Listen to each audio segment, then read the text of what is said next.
Nous sommes ravis de vous retrouver sur RTI 1 ce mardi 27 août. Bienvenue. La CEDEAO, le Maroc et les autres parties prenantes au projet de réalisation du gazoduc Nigeria-Maroc sont réunis à Abidjan. Ils travaillent à valider les documents de gouvernance de cette infrastructure offshore, notamment l'accord intergouvernemental et l'accord de pays hôtes. Ce projet stratégique majeur devrait renforcer la sécurité et l'autonomie énergétique en approvisionnement en gaz naturel. Les pays de l'Afrique de l'Ouest, le Maroc ainsi que l'Europe. Lancine Bakayoko. Le gazoduc Nigeria-Maroc, dont la longueur avoisinera les 6000 km, vise à relier les ressources gazières du Nigeria au marché européen en passant par une douzaine de pays ouest-africains. Bien plus qu'une infrastructure énergétique, le gazoduc Nigeria-Maroc est un vecteur de transformation pour notre région, un outil de coopération internationale et un catalyseur de prospérité économique. Ce projet a le potentiel de redéfinir la dynamique énergétique de notre région en renforçant notre position sur la scène mondiale. L'accroissement de la disponibilité du gaz naturel permettra non seulement de renforcer les capacités de production électrique, dont 42% de la puissance installée dépendra du gaz naturel à l'horizon 2033, mais aussi de stimuler le développement économique, industriel et agricole de la CEDEAO.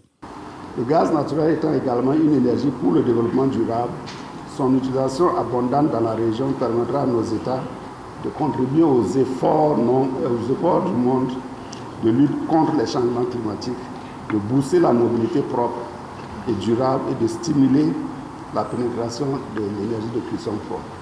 Le gazoduc Nigeria-Maroc, un méga projet qui va mobiliser environ 25 milliards de dollars.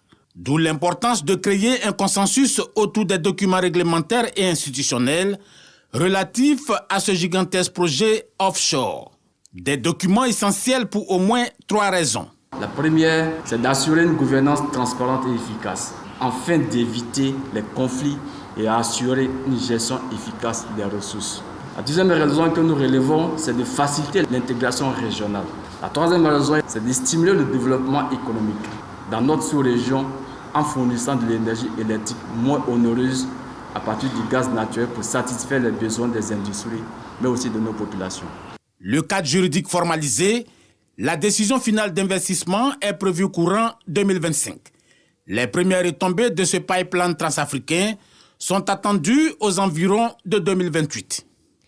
Le ministère ivoirien des Eaux et Forêts et l'autorité du bassin du Niger renforcent les capacités des usagers du bassin du Niger que sont les pêcheurs, les maraîchers et même les collectivités.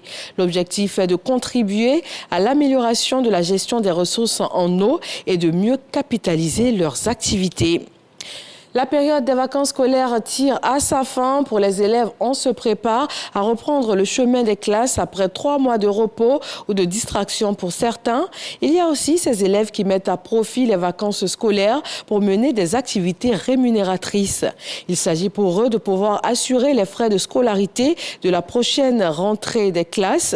Nous avons suivi ces élèves qui, le temps des vacances, retournent au village pour s'adonner aux travaux champêtres, à l'extraction et à la vente du vin de palme ou encore le travail du pagne à tisser et celui du bronze.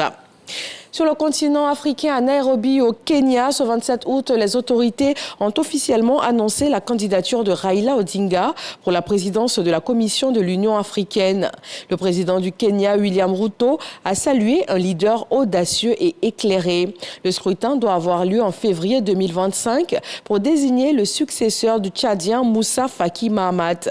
3 autres candidats sont en lice, des anciens ou actuels ministres des Affaires étrangères de Djibouti, de Madagascar et de Maurice. En santé, plus de 20 000 cas de la variole du singe recensés sur le continent africain par l'OMS. Face à une pénurie sévère de vaccins, l'Organisation mondiale de la santé appelle les pays à partager les traitements disponibles. Après le déclenchement de l'état d'urgence sanitaire à portée mondiale, les États-Unis ont promis d'envoyer 50 000 doses de vaccins. Le Japon, 3,5 millions de doses. L'Allemagne et la France ont également réagi. Et puis, le président français Emmanuel Macron a récemment mené une série de consultations à l'Élysée avec les différentes forces politiques françaises. Il a rencontré des représentants de plusieurs partis, y compris le Nouveau Front Populaire, les Républicains et d'autres groupes politiques. L'objectif est de trouver un consensus afin d'éviter une motion de censure et assurer la stabilité institutionnelle du pays. Merci de votre attention. Je vous retrouve à 20h sur RTI 1.